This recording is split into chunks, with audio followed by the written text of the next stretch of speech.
مشورہ دیا کہ ہم اس تیر کو اس وقت نکالیں گے جب حضرت علی نماز پڑھ رہے ہوں، اور مرحب کو پچھاڑا، جنگوں میں اپنے کارنامے دکھائے، وہ میری طاقت نہیں تھی، وہ تو میرے مصطفیٰ کی طاقت تھی۔ نمازوں کو جھانک کر کے دیکھیں، سب سے پہلی بات تو ہم نماز پڑھتے ہی نہیں ہیں۔ الذين اصطفى ما بعد فأعوذ بالله من الشيطان الرجيم بسم الله الرحمن الرحيم يا أيها الذين آمنوا بالله ورسوله صدق الله العظيم وصدق رسوله النبي الأمين المتين المعين الكريم ونحن على ذلك لمن الشاهدين والشاكرين والحمد للہ رب العالمین۔ عقیدت و محبت کے ساتھ نبی اور آل نبی کے بارگاہ میں جھوم کر درود پاک پڑھیں بابا سے بلند اللہ صلی اللہ علیہ وسلم۔ نحن عباد محمد صلی اللہ علیہ وسلم صلاۃ و سلام علیک یا رسول اللہ صلی اللہ علیہ وسلم۔ شاہ مردہ، شیر یزداں، قوت پروردگار، لا فتح الا علی، لا سیف الا ذوالفقار۔ عزیزان ملت اسلامیہ، اللہ تبارک و تعالیٰ کا شکر و احسان ہے کہ اس نے ہمیں اپنے گھر میں نماز جمعہ ادا کرنے کے لیے بلایا، اور ہم اور آپ بڑے خوش نصیب ہیں کہ اذان سنتے ہی رب کے گھر کی طرف دوڑے چلے آئے، اور جو لوگ نہیں آئے وہ لوگ اپنی بدقسمتی پر غور و فکر کرے کہ اللہ تبارک و تعالی ارشاد فرماتا ہے، اے ایمان والو ایمان لے آؤ۔ میں اس موضوع پر لگاتار گفتگو کر رہا ہوں اور یہ بتانے کی کوشش کر رہا ہوں کہ اگر ہم اور آپ کسی اور چیز کی طرف تمنا کرنے سے پہلے، کسی اور بات پر غور و فکر کرنے سے پہلے ہم یہ خود تیار نہیں ہیں کہ ہم اس چیز کی طرف جائیں تو جائیں کیسے؟ میرا مطلب یہ ہے کہ ہم اگر نماز پڑھنے کی طرف اگر بڑھ رہے ہیں تو کیا ہم نماز ڈائریکٹ پڑھ سکتے ہیں؟ مطلب یہ ہے کہ اے ایمان والو واقیموا الصلاۃ وآتوا الزکاۃ، نماز اور زکوٰۃ کس کے لیے فرض ہے؟ جو مسلمان ہیں۔ مگر جو ایمان لے آیا ہے اس سے اگر پھر سے کہا جائے کہ تم ایمان لے آؤ، مثلا آپ نماز پڑھ چکے ہیں، اگر ہم پھر سے کہہ دیں کہ آپ نماز پڑھیں تو یہ تھوڑی عجیب سی بات لگے گی کہ ہم نماز تو پڑھ چکے ہیں، پھر سے یہ حکم کیوں دیا جا رہا ہے کہ آپ نماز پڑھیں؟ تو لہٰذا جو حکم دے رہا ہے وہ آپ کے اندر کمی دیکھ رہا ہے کہ آپ کی نماز مکمل نہیں ہے۔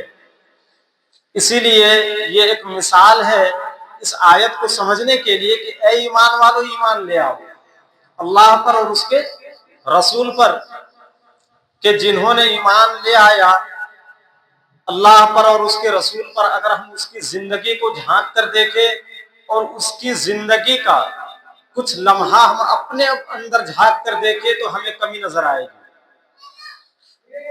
تو ویسے پہلوؤں کو دیکھنے کے لیے اگر ہم اس دور میں دیکھیں تو جو اللہ کے ولی ہیں، جو اولیاء کرام ہیں، ہم ان کی زندگی کو جھانک کر دیکھ سکتے ہیں کہ انہوں نے اپنی زندگی کو کس طرح سے گزارا اور کس طرح سے اپنی زندگی کو راہ خدا میں وقف کیا۔ ایک بھی پہلو ہمیں ویسا نہیں ملے گا۔ اور اگر ہم اور دور چلے جائیں تو صحابہ کرام کی زندگی کو دیکھیں کہ انہوں نے اپنی زندگی کو کس اندازے